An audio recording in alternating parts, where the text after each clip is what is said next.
iniciando mais um programa Presença e Harmonia, com apoio cultural da antiga e mística Ordem Rosa Cruz Amorque, grande loja da jurisdição de língua portuguesa.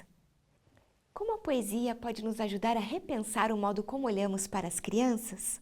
Hoje vamos conversar sobre sintomas de poesia na infância e quem está conosco é a escritora e professora universitária Glória Quirinos. Confira!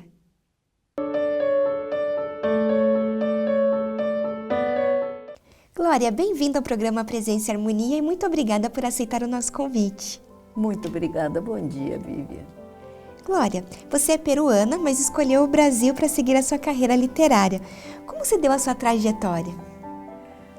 Eu mesma, sabe que nem sei se eu sou peruana do Brasil ou brasileira do Peru.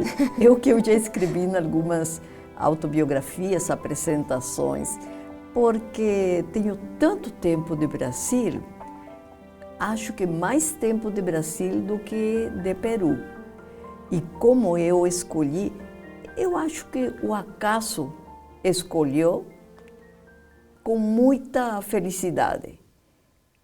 Estar aqui no Brasil, radicar-me no Brasil, aprender o português, uma língua que eu gosto demais, e principalmente uma língua que me provocou estranhamentos. E nesses estranhamentos que entram os repentes poéticos no meu cotidiano brasileiro. E como é, então, escrever, numa língua que não é a sua materna? Errando. Colocando-se em risco de escrita, de atrevimento, com menos medo do erro. Temos muitos escritores anônimos no Brasil, mas sempre o que eles me colocam é aquele medinho de errar, né? Tiveram algum tirano chamado gramática, excessivamente rigoroso. É claro que todos nós temos que saber escrever e expressar-nos na nossa língua, na língua do país onde nós estamos principalmente. Como fala Manuel de Barros, é preciso saber errar bem o seu idioma. Então, se você erra poeticamente. Foi, talvez, Vivian, esse atrevimento que eu falo, colocar-se em risco. E é claro que errei muitas vezes, dei muita risada dos erros e fui acertando. E a leitura de literatura, principalmente, foi a minha melhor vitamina no exercício de escrever e falar em português. E sobre o seu livro, Os Sintomas de Poesia na Infância, como nasceu essa proposta? De pequenas histórias que eu vivi. Uma delas, numa farmácia, uma criança, uma mãe acompanhada de uma criança, supostamente hiperativa, ela queria um remédio, eu não lembro, acho que Ritalina, para acalmar a criança. Acontece que ele esqueceu da receita e o farmacêutico não podia vender. E a mãe chorava e gritava, e ela falava, meu filho hiperativo. E cada vez que ela falava isso, meu filho é hiperativo, a criança, ela esperneava e gritava mais, e chorava. Daí eu pensei, é um rótulo muito pesado para uma criança carregar. E um rótulo que parece que ela incorpora.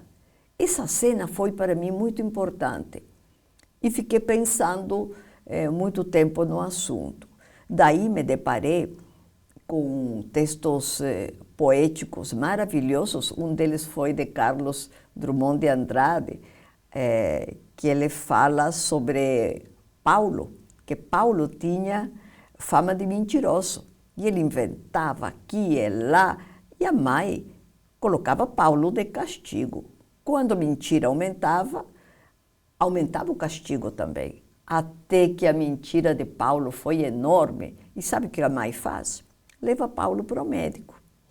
E o médico se chama o doutor Epaminondas. E o que o médico fala para a criança? E para a mãe, não há nada a fazer, minha senhora. Este menino é mesmo um caso de poesia. Me diga, Vivian, se não com todos essas provocações da vida, me diga se eu não vou escrever um livro como sintomas de poesia na infância. E pensando justamente nisso, quais são os sintomas de poesia na infância? Pois, sabe que todos nós temos esses sintomas, inclusive na vida adulta. Por exemplo, contemplação aguda. Num determinado momento do dia, nós ficamos assim, como antigamente a gente entrava no templo, com silêncio, com surpresa e movido e mexido pela emoção do sentir. Uma qualidade de presença forte e intensa se apodera do ser que contempla. E a criança contempla desse jeito. Em qualquer momento, às vezes em momentos perigosos, no meio da rua ela vê um passarinho, digamos, ela vai parar e contemplar. Claro que não é lugar, mas a criança tem esse estado contemplativo. E nós sempre, adultos, estamos ali cutucando, vamos lá, o que está olhando? Não é? Mas é muito interessante, desenvolvo todo um capítulo para esse sintoma, por exemplo, que é o estado contemplativo, que é um dos sintomas que me veio agora. E qual a importância da poesia na infância? Total, porque a criança, ela é um ser poético, natural, né? Ela é um ser em estado poético puro. Isso se manifesta nas respostas dela, se manifesta nos repentes poéticos dela, que nos surpreendem enormemente. É um poeta nato, é um filósofo nato, é um linguista nato. Você vê que ela troca a função do verbo, a função do substantivo, do adjetivo, com grande maestria e nos surpreende com isso. Os meus alunos, tanto na universidade, nos cursos de pós-graduação que ministro, como também nas oficinas Lavra Palavra, eles contam circunstâncias muito interessantes em que a voz da criança nos surpreende, nos sacode, nos tira do lugar. E poesia é isso, nos tirar do lugar acostumado para ir ao encontro do novo. A poesia sempre nos proporciona uma surpresa. E qual deve ser o papel dos pais ao perceber esses sintomas, né, na infância? Eu acho que eles poderiam viver e aproveitar uma contaminação feliz. Contaminar-se pela beleza da circunstância poética com a criança. Então, se uma criança quer explicar, por exemplo, o bem-te-vi, ela fala, é um passarinho que inventou o movimento parado, por exemplo. É para todo mundo parar absorto, contemplar e usufruir dessa riqueza, porque é um olhar singular, é um olhar diferenciado. E assim, com tudo que nos rodeia, a criança quer falar o que é uma borboleta, por exemplo, ela responde, é uma flor que aprendeu a voar. Não é para voar junto com ela. Com certeza. E você acha que as escolas estão preparadas para essa poesia em estado puro que encontramos na criança? Temos, felizmente, um que outro professor que reconhece isso. Temos muitos professores que suspeitam, mas eles, movidos e atentos, com leituras, ou com alguém que dê essa confiança de que é possível, eles rapidamente embarcam nessa percepção de que existe uma natureza poética no ser humano em geral e na criança em particular.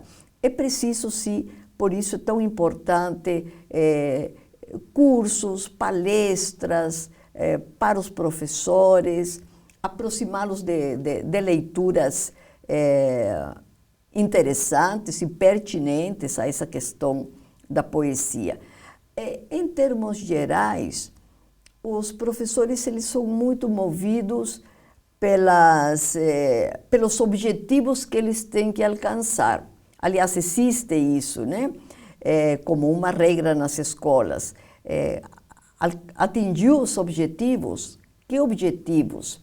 Então, os objetivos parece que eles ficam em primeiro lugar, quando o que deve ficar em primeiro lugar são os subjetivos, afetar os subjetivos. Eu acredito que ali está um princípio de solidariedade humana, no sentido, eu sou solidário ao teu sentir, ao teu ser, um princípio essencial de reconhecimento do sujeito no seu ser, do seu jeito. Ser sujeito. Que lindo! E Glória, quais os riscos de se inibir o comportamento poético da criança? Muitos riscos. Ali eu acho que a criança se desespera, esperneia e talvez ali aconteçam muitos episódios de hiperatividade, de síndrome de falta de atenção, porque ela sente talvez essa não compreensão, que é diferente da questão da disciplina. Uhum. A disciplina é gerada pelo exemplo.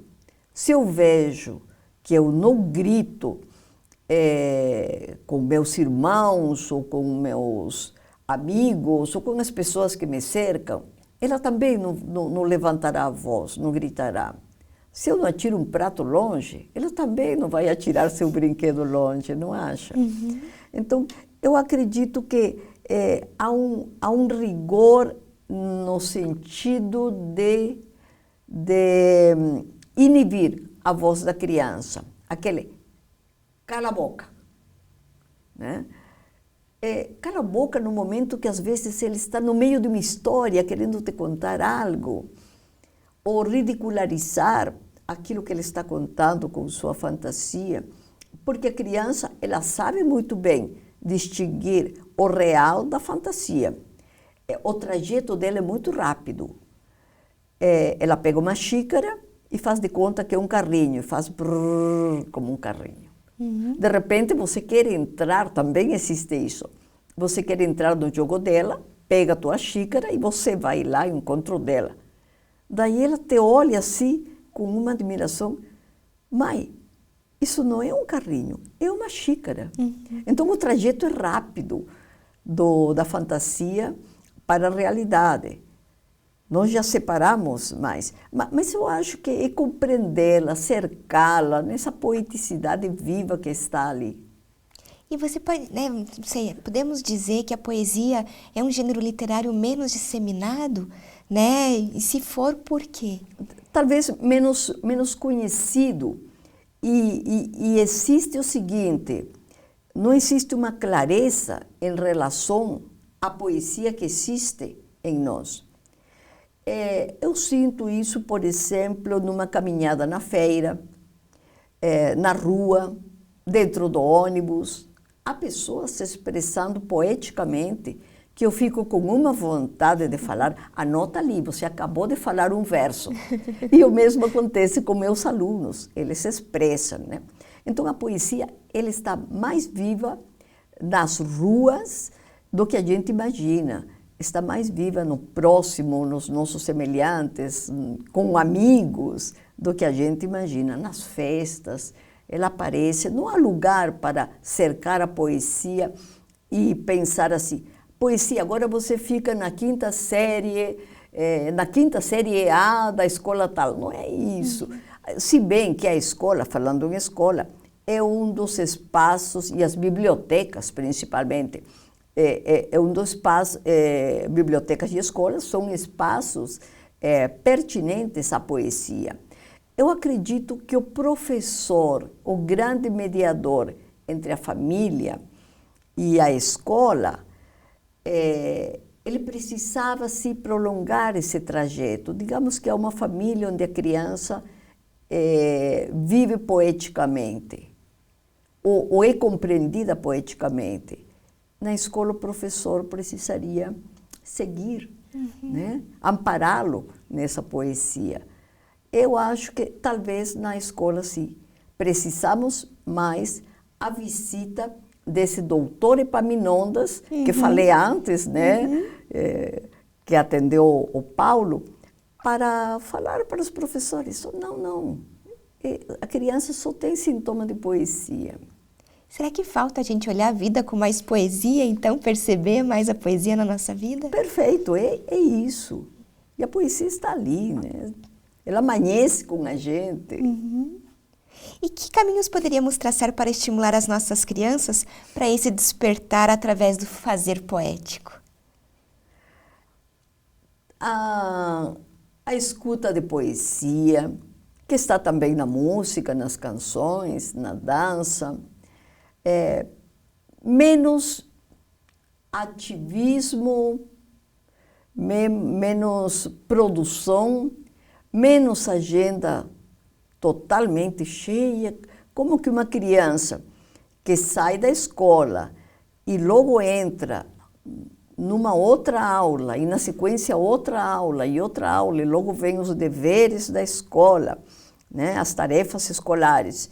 E ela não tem mais o tempo de brincar, e não tem mais o tempo de brincar com os amigos, de falar, de conversar assim ao vivo, de contar uma história. Olha o que aconteceu com meu tio, deixa eu te contar. Estão faltando esses momentos.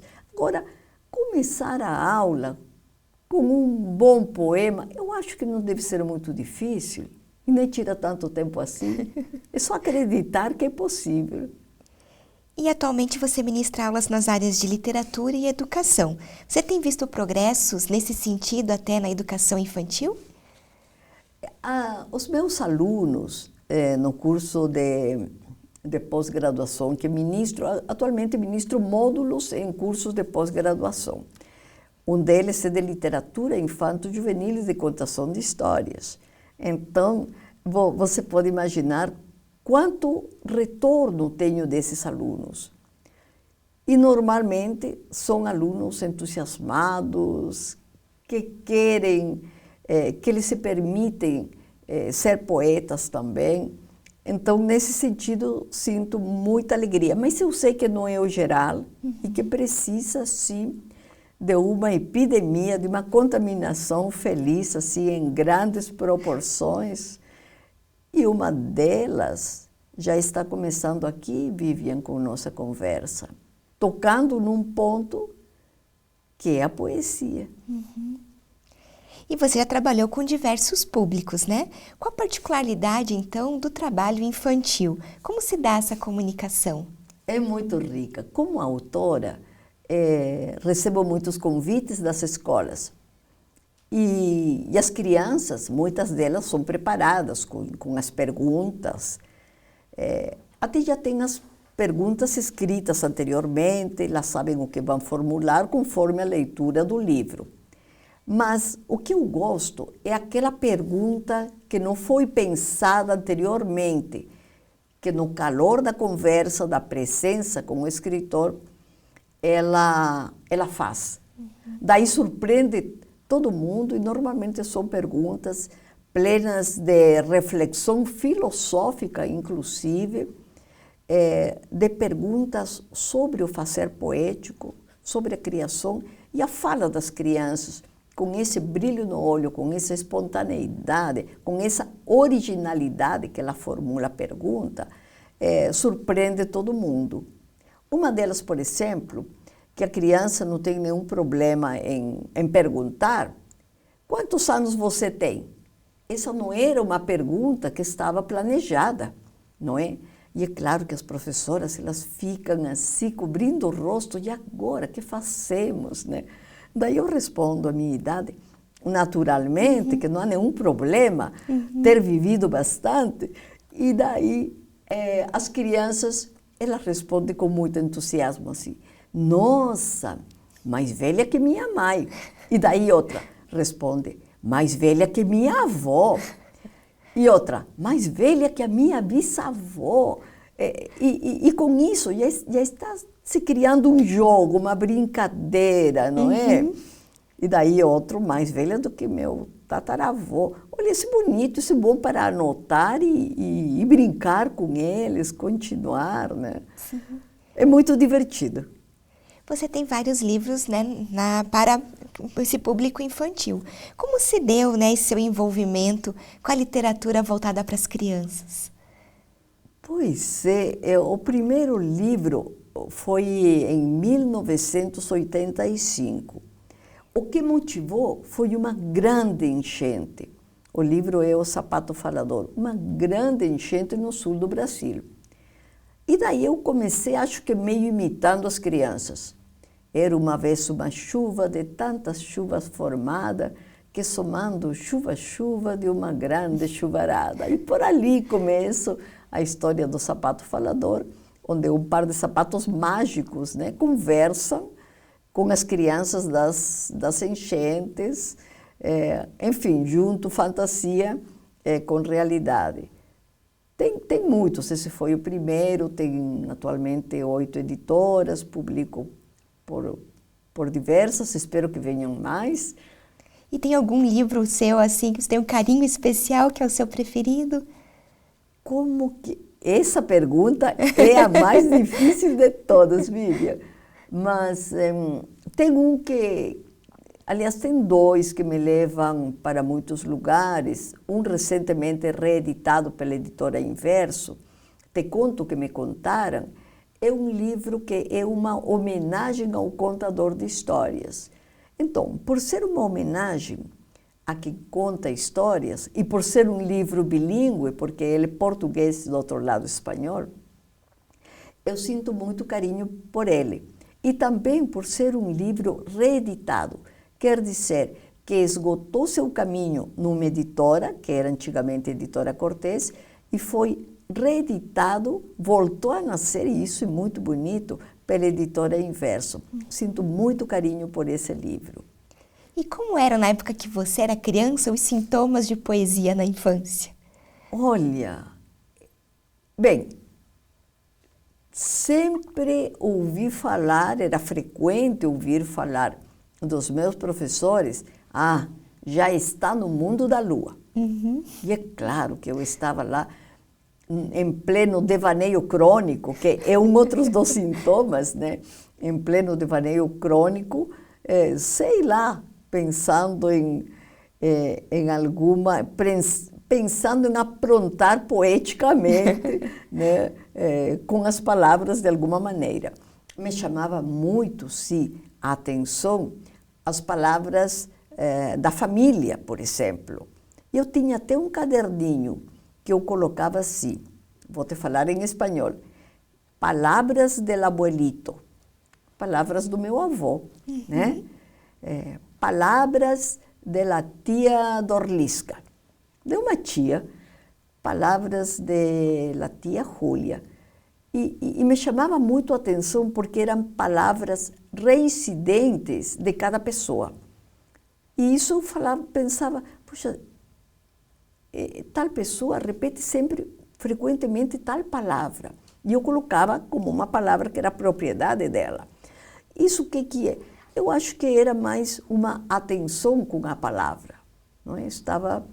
E palavras que eu ouvia pela primeira vez. Também eu anotava, eu achava... Algumas eu detestava, outras eu gostava muito e também repetia. E, Glória, você... o Lavra-Palavra, a criação sua? Sim. Então, é uma maneira de estimular a poesia nos adultos? É verdade. E não é apenas com os professores. Eu acho que começou com os professores, nas escolas que eu dava aula, antigamente, mas depois foi se ampliando para público de diferentes áreas do saber. E também eu estou vindo agora do Nordeste, de Arco Verde, também tive integrantes de pessoas pouco alfabetizadas, com um potencial poético maravilhoso. E se dá uma animada, como eles falam, né? Dá ânima, alma às palavras deles. E graças a Deus tenho escritores, poetas reconhecidos, premiados, publicando, e que eles sempre mencionam a fonte, o que eles acharam que foi importante para eles na oficina Lavra a Palavra. E para quem gostaria de saber um pouco mais sobre os sintomas de poesia na infância, tem alguma literatura que você pode indicar? Bem, em primeiro lugar, o livro. Esse livro se alimentou de outros livros, naturalmente. Está escrito sintomas com Y, porque é a maneira que Lacan, da psicanálise, vê o sintoma, de uma ou outra maneira. Nós vemos o sintoma e pensamos atacá-lo. Estou com febre, isso é sintoma de algo, vou atacar a febre. E não é assim. Na literatura, esse sintoma, e na vida também, na doença e na saúde, que não estão tão separados, uma não é oposta da outra, né? A pessoa doente é uma pessoa saudável que está em processo, como todo ser vivo, de mutação de um estado para outro. Então, nesse sentido, Lacan coloca que a poesia, quer dizer, a poiesis, ela é uma auto-organização. Então, o sintoma te auto-organiza. E, nesse sentido, fui pegando um pouco da terminologia médica e a terminologia literária, né? Por isso que eu acho que Lacan me serviu de inspiração. Manuel de Barros está em todos os capítulos, praticamente, do livro, nas epígrafes. Carlos Drummond de Andrade com aquele poema precioso, e tantos outros poetas. Gaston Bachelard sempre contribui com minhas reflexões. Maturana, o chileno Maturana também. E Glória, você gostaria de deixar uma mensagem final para quem nos assiste? Uma intensa contaminação feliz nesse mundo que parece desconhecido para nós, mas que, na verdade, ele está latente em todo ser humano e em toda criança viva, intensamente viva. Muito obrigada, Glória. Eu que agradeço. Aproveito para lembrar do nosso e-mail, presençaharmonia@morte.org.br. É muito importante para nós esse meio que nós temos de comunicação com você que nos assiste. Agradecemos a sua participação conosco hoje e até o nosso próximo encontro. Paz profunda!